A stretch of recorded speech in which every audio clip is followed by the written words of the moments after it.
Central teacher eligibility test CTET 2022 social science ये जो है सॉल्वर पेपर है विथ एक्सप्लेनेशन।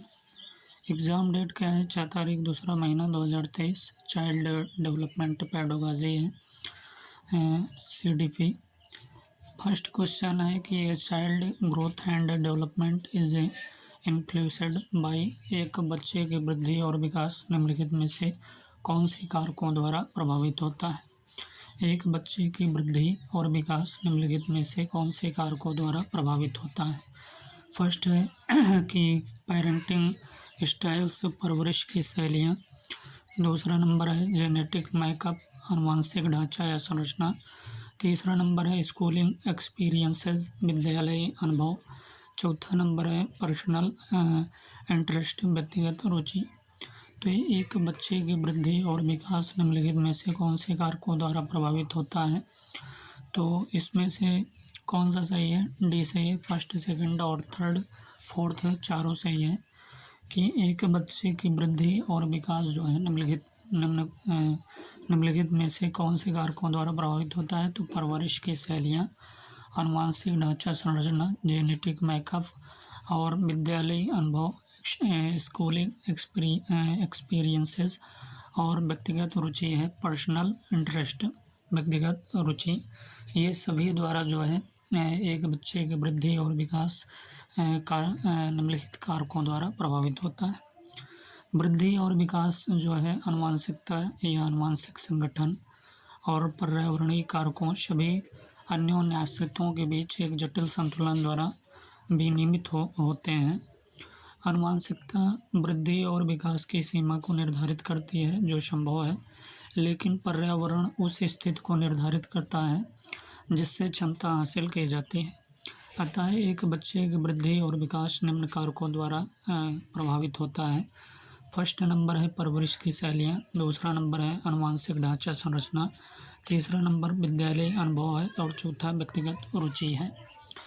तो वृद्धि और विकास जो है क्या है? आनुवंशिकता या आनुवंशिक संगठन और पर्यावरणीय कारकों सभी अन्योन्य आश्रितों के बीच एक जटिल संतुलन द्वारा विनियमित होते हैं। आनुवंशिकता वृद्धि और विकास की सीमा को निर्धारित करते हैं जो संभव है, लेकिन पर्यावरण जो है उस स्थिति की को निर्धारित करता है जिससे क्षमता हासिल की जाती है। अतः एक बच्चे की वृद्धि और विकास निम्न कारकों द्वारा प्रभावित होता है।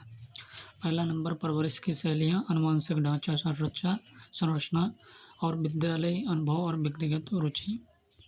तो प्रश्न यही था कि एक बच्चे की वृद्धि और विकास निम्नलिखित में से कौन से कारकों द्वारा प्रभावित होता है? तो हमने बताया फर्स्ट परवरिश की शैलियाँ, दूसरा बताया आनुवंशिक ढांचा संरचना, तीसरा नंबर विद्यालयी अनुभव बताया और चौथा नंबर व्यक्तिगत रुचि बताया है।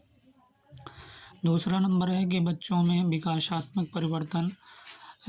फर्स्ट है कि सभी संस्कृतियों में सार्वभौमिक समान गति से होते हैं या एक आयामी और रैखिक हैं। तीसरा नंबर वंशानुगत और पर्यावरणीय कारकों के बीच एक जटिल अंतःक्रिया है और चौथा है कि अपरिवर्तनीय हैं और पैर की अंगुली से सिरे तक आगे बढ़ते हैं। तो बच्चों में विकासात्मक परिवर्तन कैसे होता है? बच्चों में देखिए विकासात्मक परिवर्तन जो है सी सही है इसका, वंशानुगत और पर्यावरणीय कारकों के बीच एक जटिल अंतःक्रिया है। बच्चों में डेवलपमेंट चेंजेस इन चिल्ड्रन, तो बच्चों में विकासात्मक परिवर्तन क्या होता है? सी सही है कि are a complex interactions between heredity and environmental factors, वंशानुगत और पर्यावरणीय कारकों के बीच क्या है? एक जटिल अंतःक्रिया है। सी सही है। मानव विकास जो है आनुवंशिकता और वातावरण दोनों से प्रभावित होती है। मानव विकास क्या है? आनुवंशिकता और वातावरण दोनों से प्रभावित होती है, क्योंकि ये वे तत्व हैं जो किसी व्यक्ति के वृद्धि और विकास को निर्धारित करने में महत्वपूर्ण भूमिका निभाते हैं। तो मानव विकास जो है आनुवंशिकता और वातावरण दोनों से प्रभावित होती हैं, क्योंकि ये वे तत्व हैं जो किसी व्यक्ति के वृद्धि और विकास को निर्धारित करने में महत्वपूर्ण भूमिका निभाते हैं। विकासात्मक परिवर्तन जो है आनुवंशिक और पर्यावरणीय परिस्थितियों के अद्वितीय संयोजन का परिणाम है, क्योंकि बच्चों का विकास जो है आनुवांशिकता और पर्यावरण के बीच अंतःक्रिया का परिणाम है। बच्चों में विकासात्मक परिवर्तन वंशानुगत और पर्यावरणीय कारकों के बीच एक जटिल अंतःक्रिया है, जो सभी जन्मजात लक्षण प्रवृत्ति और बुद्धिलब्धि आनुवांशिकता पर निर्भर करते हैं तथा सभी मानसिक और सामाजिक लक्षण पर्यावरण पर निर्भर करते हैं। तो बच्चों में विकासात्मक परिवर्तन कैसे होते हैं, तो हमने इससे बताया कि वंशानुगत और पर्यावरणीय कारकों के बीच एक जटिल क्या है, अंतःक्रिया है। अगला क्वेश्चन है कि असर्शंस है।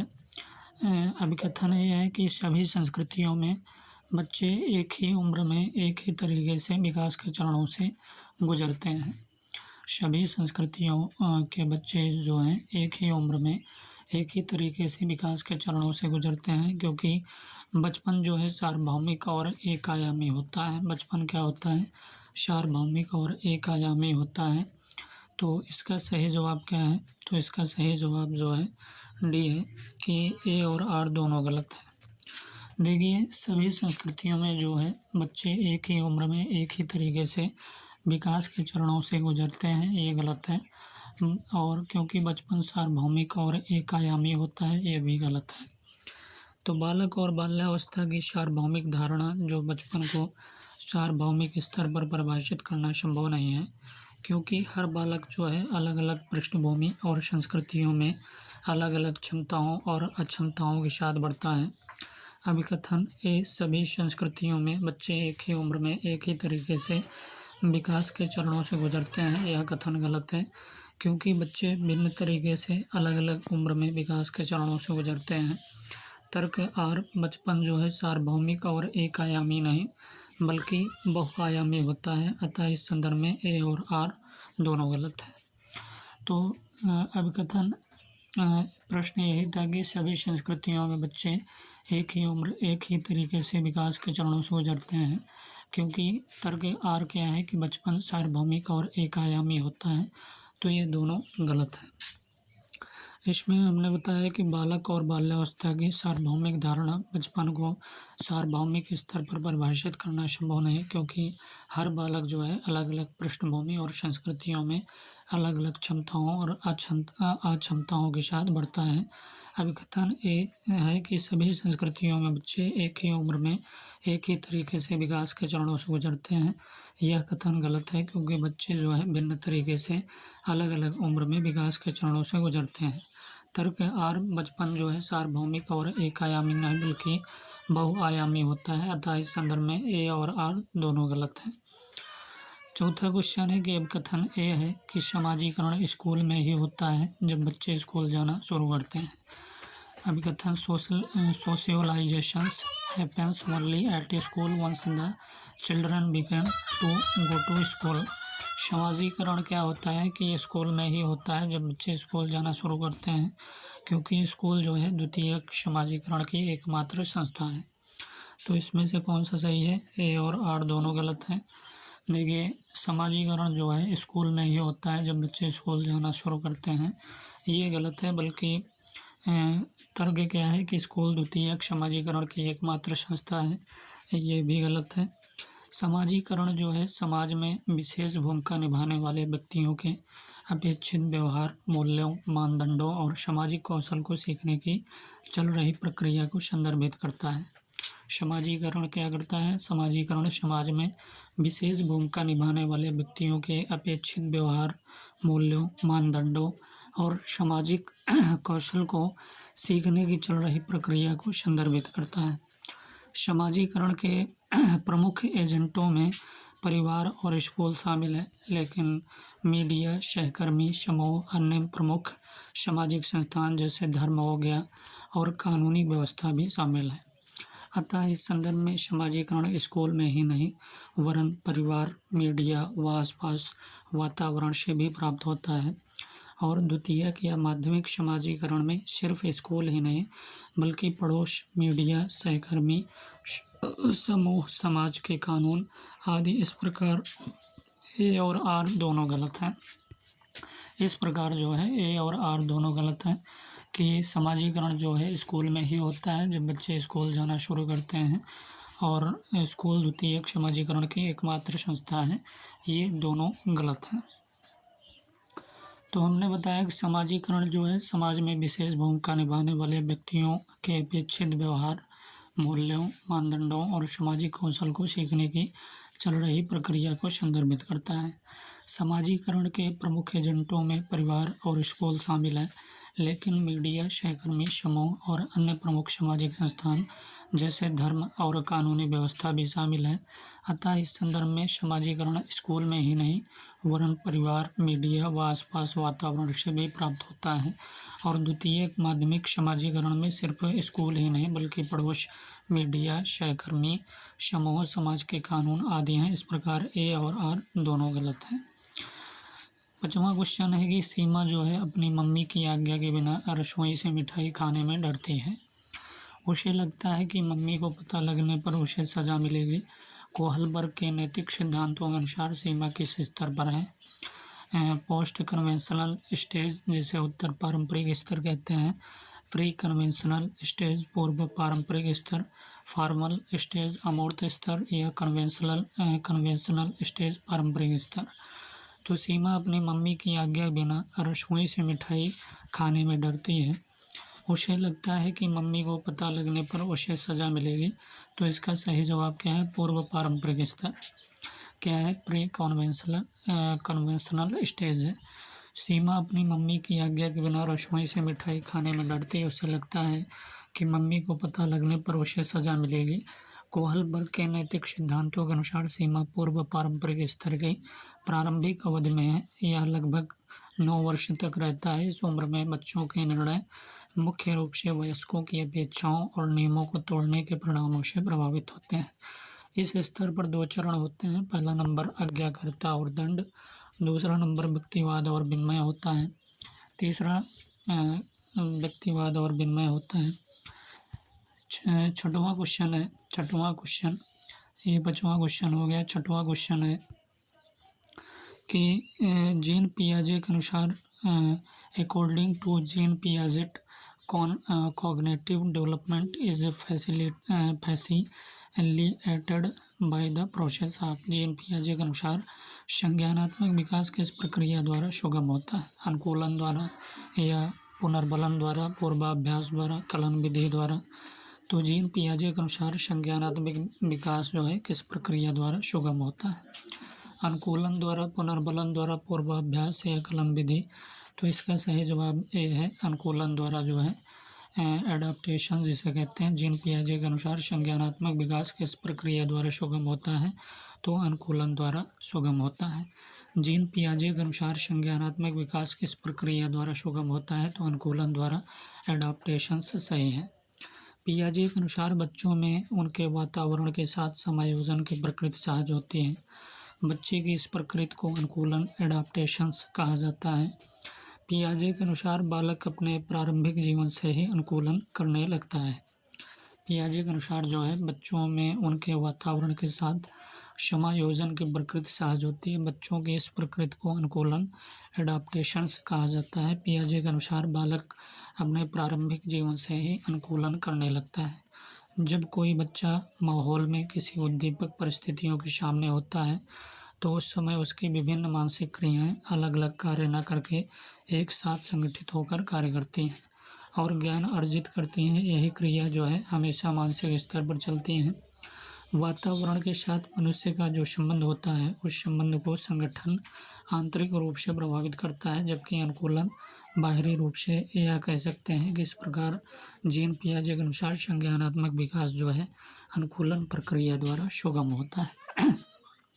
तो प्रश्न क्या था छठवां कि जीन पियाजे के अनुसार संज्ञानात्मक विकास किस प्रक्रिया द्वारा सुगम होता है? तो अनुकूलन द्वारा सुगम होता है। 7वां क्वेश्चन है कि जीन पियाजे द्वारा प्रस्तावित विशेषताओं के साथ चरणों का सही सुमेलित जोड़ी चुनें। तो संवेदी चालक अवस्था जिसे सेंसरोमोटर स्टेट कहते हैं, तो ये नाटकीय खेल में संलग्न। पूर्व संक्रियात्मक अवस्था, वस्तु स्थायित्वता का प्रारंभ। मूर्त संक्रियात्मक अवस्था, क्रियाओं को मानसिक तौर पर परिवर्तन में सक्षम। अमूर्त संक्रियात्मक अवस्था परिकल्पित निगमनात्मक तर्क में सक्षम। अमूर्त संक्रियात्मक अवस्था में क्या होता है? परिकल्पित निगमनात्मक तर्क में सक्षम। तो जीन पियाजे द्वारा प्रस्तावित विशेषताओं के साथ चरणों की सही सुमेलित जोड़ी है। पहला नंबर, संवेदी पेशीय गामक अवस्था जन्म से 2 वर्ष तक। संवेदी पेशीय गामक अवस्था जन्म से 2 वर्ष तक। इसमें परिवर्तन क्या होता है? इंद्रियां, शिक्षक, प्रतिवर्ती क्रिया और अंतरंग व्यवहार। संवेदी पेशीय गामक अवस्था जिसे सेंसरी मोटर स्टेट कहते हैं, जन्म से 2 वर्ष तक होता है और परिवर्तन क्या होता है? इंद्रियां, शिक्षक और प्रतिवर्ती क्रिया और अंतरंग व्यवहार होता है इसमें। दूसरा नंबर है पूर्व संक्रियात्मक अवस्था। 2 से 7 वर्ष की आयु में पूर्व संक्रियात्मक अवस्था होता है। इसमें भाषा विकास होता है, अपरिवर्तनीयता होता है, अहम केंद्रवाद और जीववाद। तीसरा नंबर मूर्त संक्रियात्मक अवस्था में 7 वर्ष से 11 वर्ष तक ये होता है। तर्क शुरू होता है मूर्त संक्रियात्मक अवस्था में। प्रतिवर्ती और वर्गीकरण और संरक्षण इसमें आता है। चौथा नंबर अनौपचारिक संक्रियात्मक अवस्था 11 वर्ष से किशोरावस्था तक। इसमें परिकल्पित निगमनात्मक तर्क में सक्षम, चिंतन, अपसारी या अपसारी चिंतन, सृजनात्मक चिंतन। तो अनौपचारिक संक्रियात्मक अवस्था 11 वर्ष से किशोरावस्था तक। तो इसमें परिकल्पित निगमनात्मक तर्क में सक्षम और चिंतन, अपसारी या अपसारी चिंतन, सृजनात्मक चिंतन। 8वां क्वेश्चन है कि लेव वाइगोत्स्की के अनुसार बच्चों को सीखने में सक्षम बनाने के लिए इनमें से कौन से कारक की महत्वपूर्ण भूमिका है? लेव वाइगोत्स्की के अनुसार बच्चों को सीखने में सक्षम बनाने के लिए इनमें से कौन से कारक की महत्वपूर्ण भूमिका है? तो according to Lev Vygotsky which of this is an important activity to enable children to learn. तो लेव वाइगोत्स्की के अनुसार बच्चों को सीखने में सक्षम बनाने के लिए इनमें से कौन से कारक की महत्वपूर्ण भूमिका है? तो सही क्या है कि संवाद है, ये सही है, डायलॉग। लेव वाइगोत्स्की के अनुसार बच्चों को सीखने में सक्षम बनाने के लिए संवाद की महत्वपूर्ण भूमिका है। वाइगोत्स्की ने भाषा को अधिगम और विकास के बीच क्या बताया? महत्वपूर्ण मध्यस्थ के रूप में माना। भाषा का उपयोग जो है शिक्षार्थी द्वारा विचारों को व्यवस्थित करने, सीखने के साथ साथ संवाद करने तथा अनुभवों को साझा करने के लिए किया जाता है। संवाद जो है छोटे बच्चों द्वारा उत्पादित भाषण को संदर्भित करता है, जो या तो स्वयं या दूसरों को संबोधित किया गया प्रतीत होता है, जिसकी अभी आसानी से एक श्रोता द्वारा कल्पना नहीं की जा सकती। तो 8वां क्वेश्चन ये है कि लेव वाइगोत्स्की के अनुसार बच्चों को सीखने में सक्षम बनाने के लिए इनमें से कौन से कारक की महत्वपूर्ण भूमिका है? तो हमने बताया संवाद विधि जो है, व्याख्यान या सजा, पनिशमेंट या पुरस्कार, रिवार्ड्स। तो इसमें डायलॉग जो है संवाद सही है। 9वां क्वेश्चन है कि निम्न में से किस मनोवैज्ञानिक ने प्रतिपादित किया कि अंतःक्रिया की बच्चे के भाषिक विकास में बहुत महत्वपूर्ण भूमिका है? किस मनोवैज्ञानिक ने प्रतिपादित किया कि अंतःक्रिया की बच्चे के भाषिक विकास में बहुत महत्वपूर्ण भूमिका है? तो ये जीन पियाजे हैं, लेव वाइगोत्स्की, वी.एफ. स्किनर या नोम चॉम्स्की। तो इसका सही जवाब है कि किस मनोवैज्ञानिक ने प्रतिपादित किया कि अंतःक्रिया की बच्चे के भाषिक विकास में बहुत महत्वपूर्ण भूमिका है? तो ये लेव वाइगोत्स्की हैं। लेव वाइगोत्स्की ने प्रतिपादित किया कि अंतःक्रिया की बच्चे के भाषिक विकास में बहुत महत्वपूर्ण भूमिका है। वाइगोत्स्की ने भाषा को अधिगम और विकास के बीच एक महत्वपूर्ण मध्यस्थ के रूप में माना है। वाइगोत्स्की मानते हैं कि संज्ञानात्मक विकास जो है संस्कृतियों में भिन्न होता है। वाइगोत्स्की मानते हैं कि संज्ञानात्मक विकास क्या होता है? संस्कृतियों में भिन्न होता है। इस प्रकार अधिगम सामाजिक परिवेश में अंतःक्रिया करने के साथ साथ अपने मन में विचारों का पुनर्निर्माण करना और उन्हें दूसरों के साथ साझा करना था। भाषा का उपयोग शिक्षार्थी द्वारा विचारों को व्यवस्थित करने, सीखने के साथ साथ संवाद करने और अनुभवों को साझा करने के लिए किया जाता था। वाइगोत्स्की के अनुसार बच्चे जो है वयस्कों और साथियों के साथ अंतःक्रिया से सीखते हैं और लेव वाइगोत्स्की के अनुसार भाषा जो है संज्ञानात्मक विकास में महत्वपूर्ण भूमिका निभाती है। तो निम्न में से किस मनोवैज्ञानिक ने प्रतिपादित किया कि अंतःक्रिया की बच्चे के भाषिक विकास में बहुत महत्वपूर्ण भूमिका है? तो इसका सही जवाब लेव वाइगोत्स्की है। अगला क्वेश्चन है कि तार्किक गणितीय बुद्धि की क्षमताओं में क्या शामिल है?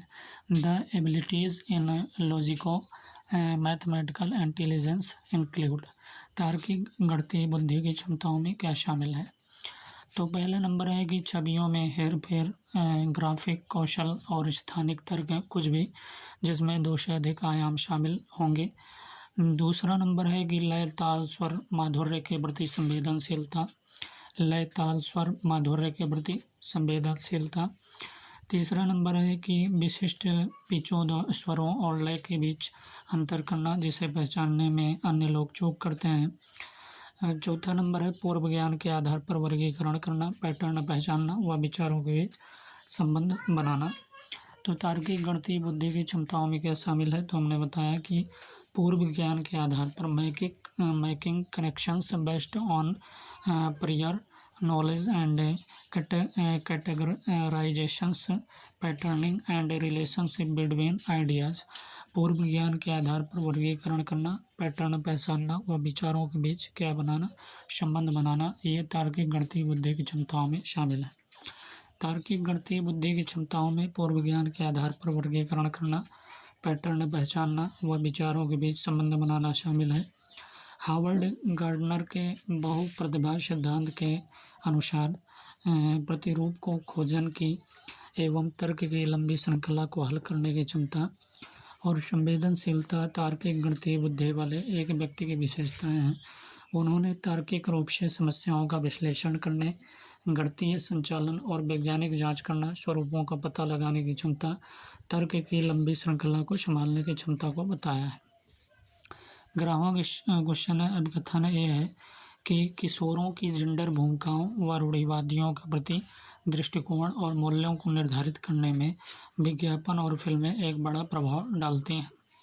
अभिकथन ये है कि किशोरों की जेंडर भूमिकाओं व रूढ़िवादियों के प्रति दृष्टिकोण और मूल्यों को निर्धारित करने में विज्ञापन और फिल्में एक बड़ा प्रभाव डालती हैं।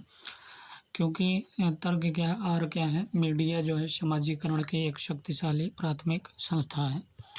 तो इसमें से सही जवाब जो है ए है कि ए और आर दोनों सही है और एक ही आर सही व्याख्या करता है। देखिए, किशोरों की जेंडर भूमिकाओं व रूढ़िवादियों के प्रति दृष्टिकोण और मूल्यों को निर्धारित करने में विज्ञापन और फिल्में जो हैं एक बड़ा प्रभाव डालती हैं। क्योंकि मीडिया जो है समाजीकरण की एक क्या है, शक्तिशाली प्राथमिक संस्था है। तो दोनों सही हैं। किशोरों के लिए मीडिया जो है समाजीकरण की एक शक्तिशाली प्राथमिक संस्था है जो उन्हें दुनिया और उसके भीतर अपनी जगह के बारे में सिखाते हैं। स्कूल साथियों और मीडिया द्वारा बारीकी से पालन किए जाने वाले परिवार को बच्चे के जीवन में समाजीकरण का प्राथमिक एजेंट माना जाता है। इसी संदर्भ में किशोरों की जेंडर भूमिकाओं व रूढ़िवादियों के प्रति दृष्टिकोण और मूल्यों को निर्धारित करने में विज्ञापन और फिल्में एक बड़ा प्रभाव डालती हैं। तो ए और आर दोनों सही हैं और एक ही आर सही व्याख्या करता है। अगला क्वेश्चन है, 12वां कि विभिन्न पृष्ठभूमियों के बच्चों के सीखने की सुविधा के लिए शिक्षकों को चाहिए कि वे क्या चाहिए? विभिन्न जो पृष्ठभूमियों के बच्चों को सीखने की सुविधा के लिए शिक्षकों को चाहिए कि वे गैर प्रासंगिक पाठ्यक्रम का पालन करें या विभेदित निर्देश लागू करें या मानकीकृत मूल्यांकन का पालन करें या बहिष्करण प्रथाओं का अभ्यास करें। तो विभिन्न पृष्ठभूमियों के बच्चों को के सीखने की सुविधा के लिए शिक्षकों को चाहिए कि वे गैर प्रासंगिक पाठ्यक्रम का पालन करें या विभेदित निर्देश लागू करें या मानकीकृत मूल्यांकन का पालन करें या बहिष्करण प्रथाओं का अभ्यास करें। तो इसका सही जवाब भी है, विभेदित निर्देश लागू करें। क्या लागू करें? विभेदित निर्देश। विभिन्न पृष्ठभूमियों के बच्चों के सीखने की सुविधा के लिए शिक्षकों को चाहिए कि वे विभेदित निर्देश लागू करें। एक समावेशी कक्षा में जो है विभिन्न योग्यताओं, संस्कृतियों, शारीरिक और मानसिक स्वास्थ्य और अक्षमताओं वाले कई शिक्षार्थी होते हैं। तो इसका एक शिक्षक को पालन करना चाहिए। पहला नंबर, चुनौतीपूर्ण, पिछड़े, दिव्यांग बच्चों सहित सभी के लिए समान शिक्षा देना होता है। दूसरा नंबर, विविध शैक्षणिक निर्देशात्मक रणनीतियों का उपयोग करना और व्यक्तिगत छात्रों की सीखने की गति का सम्मान करना होता है। तीसरा नंबर, ऐसा वातावरण बनाना जिसमें बच्चा विविधता के साथ सीख सके, न कि सीखने के लिए विशेष वातावरण तैयार कर सके। ऐसा वातावरण बनाना जिसमें बच्चा विविधता के साथ सीख सके, न कि सीखने के लिए विशेष वातावरण तैयार कर सके। इस प्रकार हम विचार कर सकते हैं कि विभिन्न पृष्ठभूमियों के बच्चों को सीखने की सुविधा के लिए शिक्षकों को चाहिए कि वे विभेदित निर्देश लागू करें। 13वां क्वेश्चन है, आकलन क्या है? तो आकलन को अधिगम को दिशा देनी चाहिए और किसका आकलन करना है इससे निर्धारित होना चाहिए क्या पढ़ाना है। दूसरा नंबर, आकलन को सीखने से नहीं जोड़ा जाना चाहिए क्योंकि दोनों अलग अलग प्रक्रियाएं हैं। आकलन को बच्चों को समान क्षमता समूहों, धीमे सीखने वाले बुद्धिमान बच्चों के पृथक समूह बनाने के लिए इस्तेमाल किया जाना चाहिए। आकलन को बच्चों के सीखने की तैयारी से लेकर शिक्षण अधिगम प्रक्रिया का एक अभिन्न अंग होना चाहिए। तो इसमें से कौन सा सही है? तो डी सही है कि आकलन को जो है बच्चों के सीखने की तैयारी से लेकर शिक्षण अधिगम प्रक्रिया का एक अभिन्न अंग होना चाहिए। तो शिक्षण अधिगम की योजना और संगठन और आकलन में शिक्षक शिक्षण अधिगम आकलन की योजना बनाते हैं और उसे व्यवस्थित करते हैं। मूल्यांकन के साथ शिक्षण अधिगम एकीकृत में शिक्षक जो है शिक्षण अधिगम प्रक्रिया को आकलन या मूल्यांकन दृष्टिकोण के साथ एकीकृत करते हैं। केवल ग्रेडिंग और रैंकिंग के लिए आकलन का दृष्टिकोण इसे अधिगम की गतिविधियों के साथ एकीकृत मूल्यांकन के दृष्टिकोण में बदल दिया गया है, जो शिक्षार्थियों के ज्ञान निर्माण का समर्थन करता है। आकलन को बच्चों के सीखने की तैयारी से लेकर शिक्षण अधिगम प्रक्रिया का एक अभिन्न अंग होना चाहिए। आकलन को जो है बच्चों की सीखने की तैयारी से लेकर जो है शिक्षण अधिगम प्रक्रिया का एक अभिन्न अंग होना चाहिए। 14वां क्वेश्चन है कि एक प्रगतिशील कक्षा में सीखना क्या है? एक प्रगतिशील कक्षा में सीखना क्या है? व्यक्तिवादी और निष्क्रिय है, सक्रिय और सामाजिक है, परीक्षा उन्मुख है, पाठ्यपुस्तक केंद्रित है। एक प्रगतिशील कक्षा में सीखना क्या है? व्यक्तिवादी और निष्क्रिय है, यह सक्रिय और सामाजिक है, परीक्षा उन्मुख है, पाठ्यपुस्तक केंद्रित है। तो एक प्रगतिशील कक्षा में सीखना जो है ये सक्रिय और सामाजिक है। क्या है? सक्रिय और सामाजिक है एक प्रगतिशील कक्षा में सीखना। जॉन डीवी, एक अमेरिकी दार्शनिक, ने प्रगतिशील शिक्षा की अवधारणा का प्रस्ताव दिया है, जो इस बात पर जोर देता है कि शिक्षण केवल प्रायोगिक दृष्टिकोण से होता है, इसलिए छात्रों को अनुकूलन और अधिगम हेतु अपने वातावरण के साथ बातचीत करनी चाहिए। प्रगतिशील कक्षा की प्राथमिक विशेषताएं क्या है?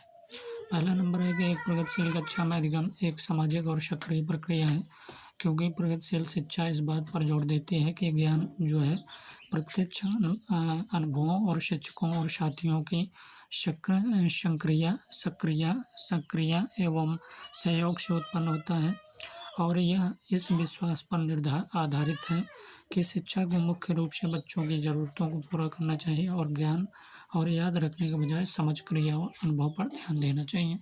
तो एक प्रगतिशील कक्षा में सीखना क्या है? Is active and social and character, सक्रिय और सामाजिक है।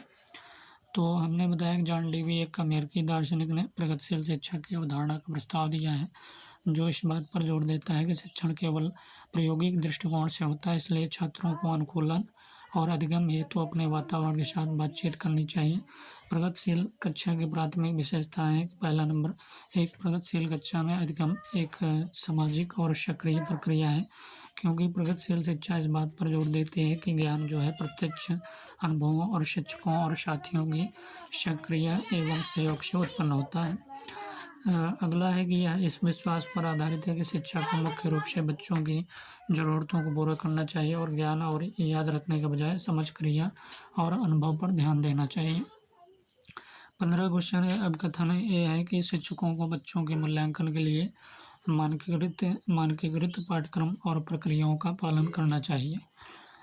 आर क्या है? तर्क क्या है? कि समावेशी शिक्षा का उद्देश्य है कि मतभेदों को खारिज कर सभी को समान बनाने की दिशा में काम करना। मतभेदों को खारिज कर जो है सभी को समान बनाने की दिशा में काम करना।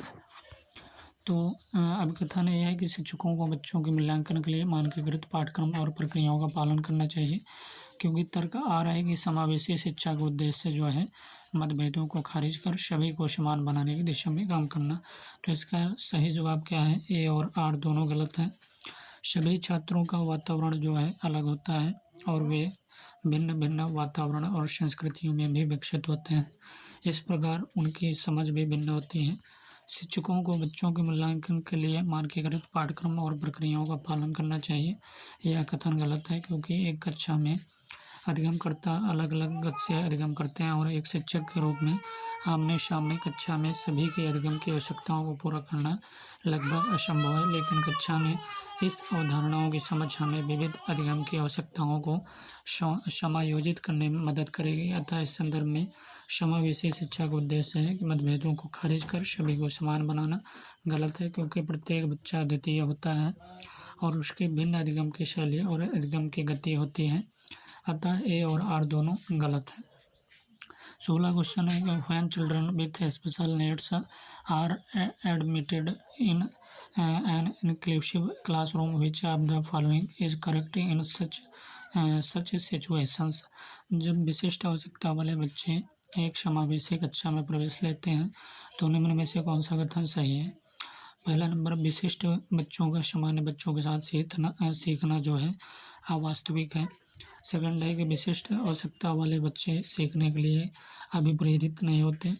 तीसरा नंबर है, शिक्षकों को शिक्षण की पद्धतियों में बदलाव की आवश्यकता है। चौथा नंबर है, इससे सभी बच्चों के साथ कार्य करने की क्षमता व अलग अलग दृष्टिकोण को तुल्य करने के कौशल सुदृढ़ होते हैं। तो इसका सही जवाब बी है। थर्ड एंड फोर्थ सही है। थर्ड और फोर्थ सही है कि जो है शिक्षकों को शिक्षण की पद्धतियों में क्या करना चाहिए? बदलाव की आवश्यकता है।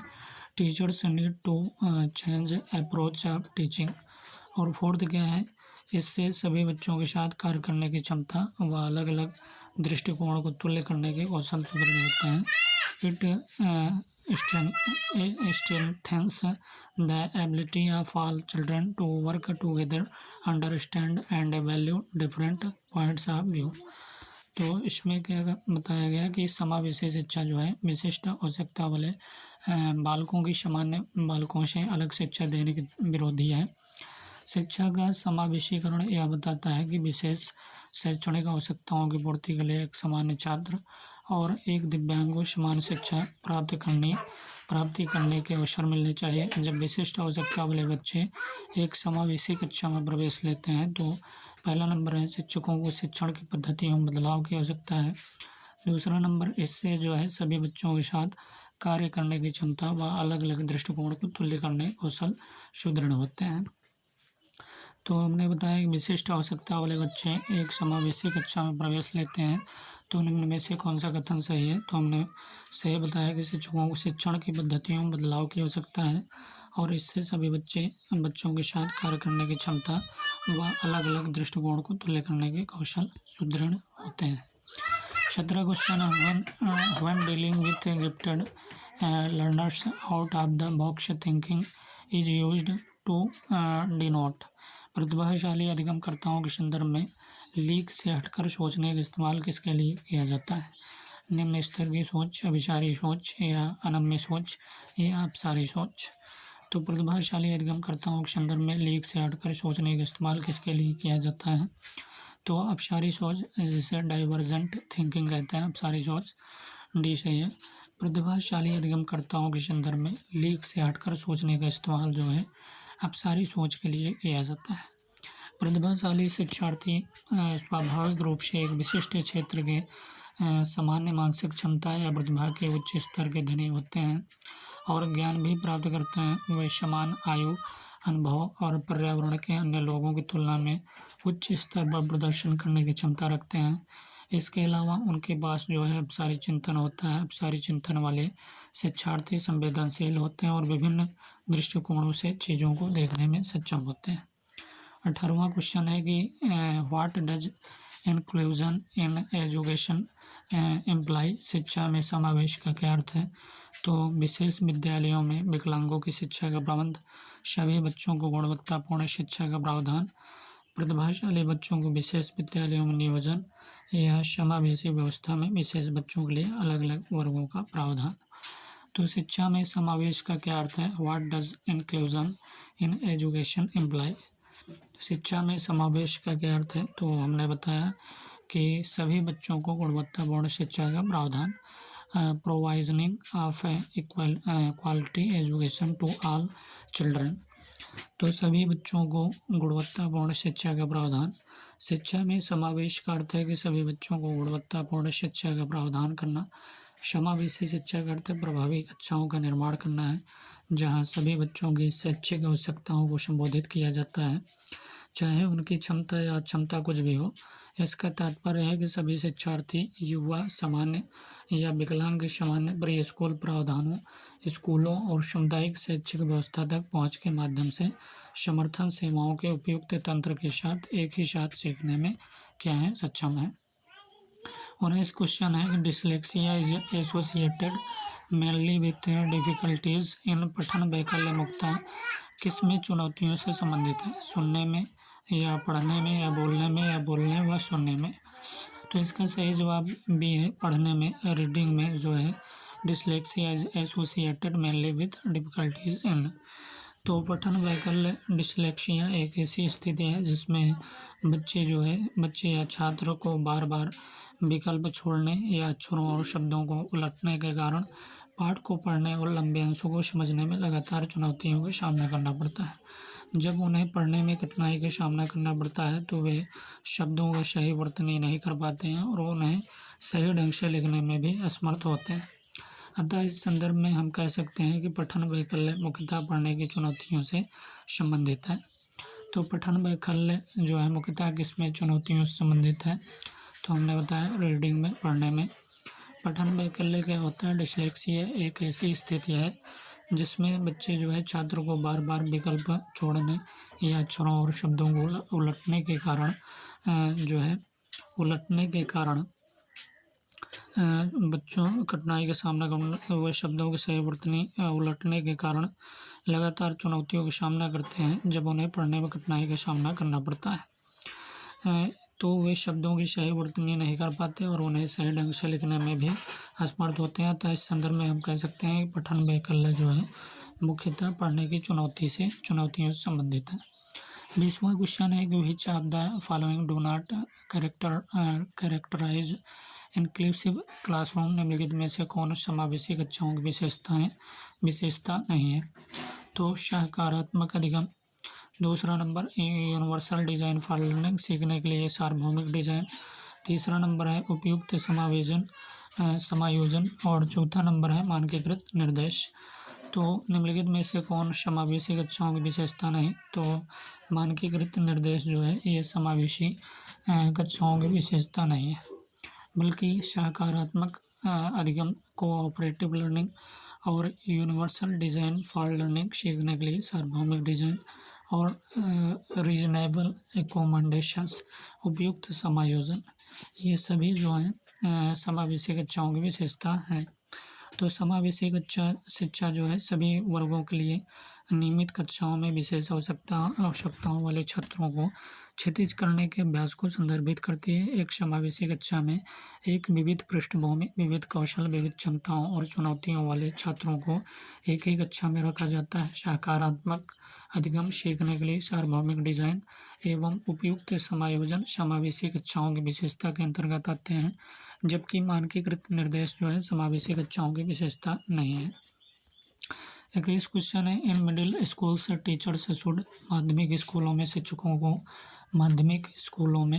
को पहला नंबर है वह कठोर पाठचर्या का पालन करना चाहिए। फॉलो यूनिफॉर्म एंड फिक्स्ड क्यूरिकलम, एक रूपी व कठोर पाठचर्या का पालन करना चाहिए।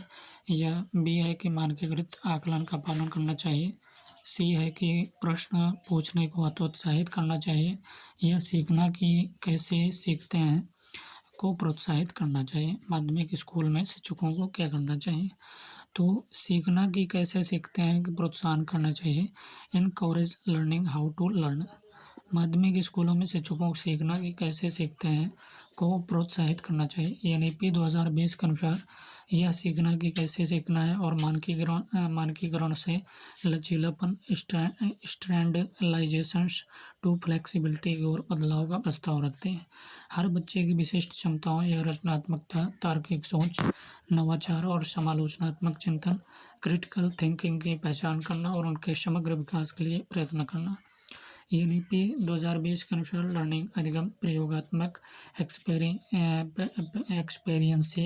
एक्सपेरियंशियल होना चाहिए, जिसमें स्वयं करके सीखना, लर्निंग और प्रत्येक विषय में कला और खेल को स्वीकृत किया जाएगा। 22 क्वेश्चन है कि अधिगम के सामाजिक सांस्कृतिक सिद्धांत क्या है। अधिगम के सामाजिक सांस्कृतिक सिद्धांत, principles of socio constructivist theories of learning. तो अधिगम के सामाजिक सांस्कृतिक सिद्धांत जानकारी के स्मरण पर जोर देते हैं। यह प्रमुख रूप से शिक्षक की निर्देशक की भूमिका पर जोर देते हैं। यह सी है कि सीखने में सामाजिक संदर्भ की भूमिका को अहम मानते हैं। यह डी है कि पुनर्बलन व सजा के इस्तेमाल को प्रतिपादित करते हैं। तो अधिगम के सामाजिक सांस्कृतिक सिद्धांत क्या हैं। अधिगम के सामाजिक सांस्कृतिक सिद्धांत, principles of socio constructivist theories of learning. तो सी सही है इसमें से। सीखने में सामाजिक संदर्भ की भूमिका को अहम मानते हैं। सीखने में सामाजिक संदर्भ की भूमिका को अहम मानते हैं। तो रूसी मनोवैज्ञानिक लेव वाइगोत्स्की ने तर्क दिया कि संस्कृति एक सामाजिक संदर्भ प्रदान करती है जिसमें लोग रहते हैं, बढ़ते हैं और उनके आसपास की दुनिया को समझते हैं। उन्होंने सीखने और विकास को प्रक्रियाओं के रूप में समझा जो वयस्कों और साथियों के साथ एक बच्चे की परस्पर क्रिया के दौरान होता है।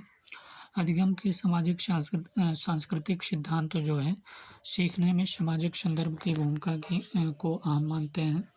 वाइगोत्स्की के अनुसार जो है सामाजिक सांस्कृतिक जो संदर्भ होते हैं सीखने में बहुत महत्वपूर्ण भूमिका निभाते हैं। तो अधिगम के सामाजिक सांस्कृतिक सिद्धांत क्या हैं। तो सीखने में सामाजिक संदर्भ की भूमिका को अहम मानते हैं।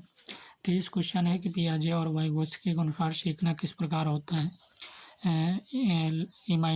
इमाइटेशंस अनुसरण द्वारा, या पैसिव लिसनिंग निष्क्रिय श्रवण द्वारा, या कंडीशनिंग एंड रेनफोर्समेंट अनुकूलन व पुनर्बलन द्वारा, या डी से एक्टिव एंगेजमेंट ऑफ लर्नर्स अधिगमकर्ताओं की सक्रिय भागीदारी द्वारा।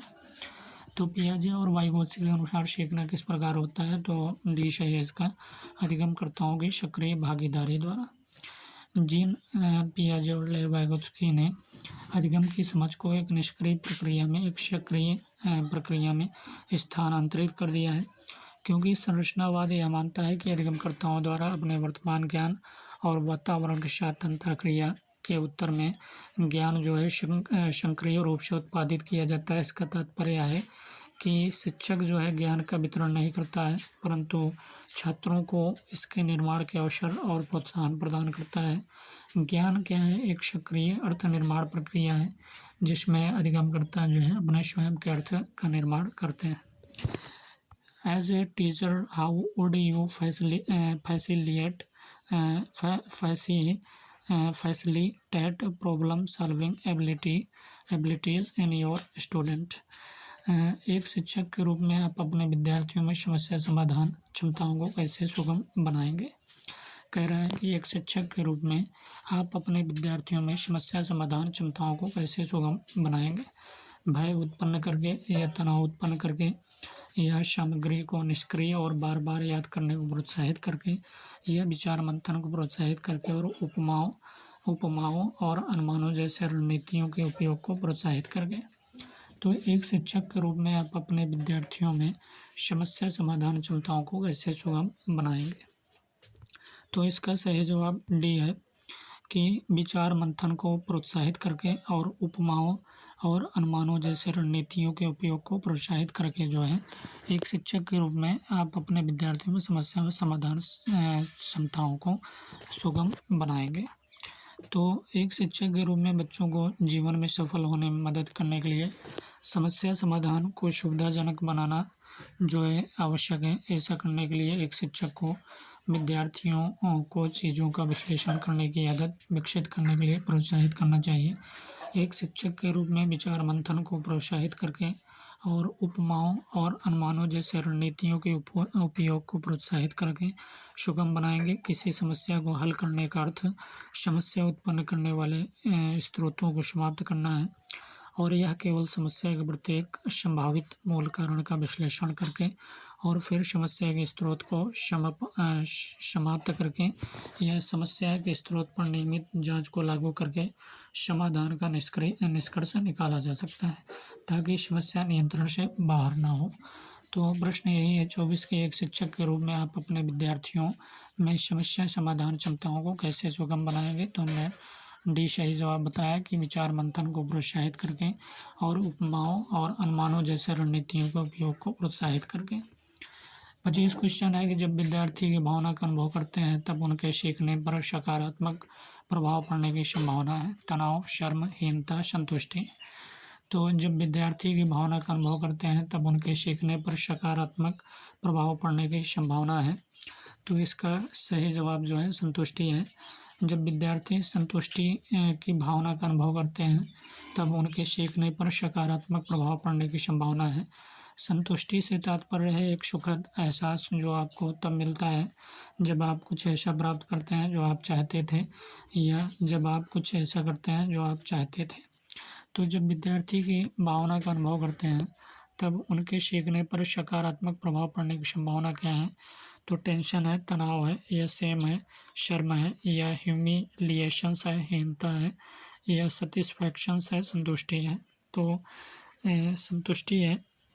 जब विद्यार्थी संतुष्टि की भावना का अनुभव करते हैं तब उनके सीखने पर सकारात्मक प्रभाव पड़ने की संभावना है। संतुष्टि से तात्पर्य एक सुखद एहसास जो आपको तब मिलता है जब आप कुछ ऐसा प्राप्त करते हैं जो आप चाहते थे। जब आप कुछ ऐसा करते हैं तो जो आप चाहते थे।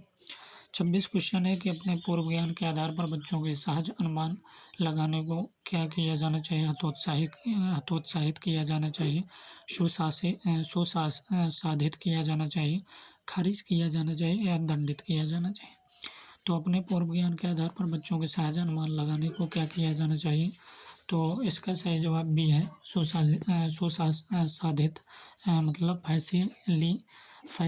फैसिलिटेटेड, सुसाधित किया जाना चाहिए। अपने पूर्व ज्ञान के आधार पर बच्चों की सहज अनुमान लगाने को क्या किया जाना चाहिए, सुसाधित किया जाना चाहिए। सहज ज्ञान चिंतन का अर्थ है कि अपनी पहली वृत्ति के साथ जाना और स्वचालित संज्ञानात्मक प्रक्रियाओं के आधार पर त्वरित निर्णय लेना। इस प्रकार की सोच छात्रों को भिन्न तरह से सोचने के लिए प्रोत्साहित करती है। शिक्षकों को कुछ अधूरे वाक्यों, कार्यों या स्थितियों की मदद से अधिगमकर्ताओं को सोचने और अनुमान लगाने के लिए प्रोत्साहित करना चाहिए। अधिगमकर्ताओं के अनुमान सही या गलत हो सकते हैं, लेकिन उन्हें बढ़ावा दिया जाना चाहिए। शिक्षकों को गलत अनुमानों को हतोत्साहित नहीं करना चाहिए, क्योंकि केवल अनुमान लगाने से ही आप अधिगमकर्ताओं में सहज ज्ञान चिंतन विकसित कर सकते हैं। अतः अपने पूर्व ज्ञान के आधार पर बच्चों के सहज अनुमान लगाने को साधित किया जाना चाहिए। तो अपने पूर्व ज्ञान के आधार पर बच्चों के सहज अनुमान लगाने को किया जाना चाहिए, क्या किया जाना चाहिए, तो सुसाधित किया जाना चाहिए। 27 क्वेश्चन है कि विद्यार्थियों के अर्थ बनाने की प्रक्रिया को किस प्रकार सुगम बनाया जाना चाहिए।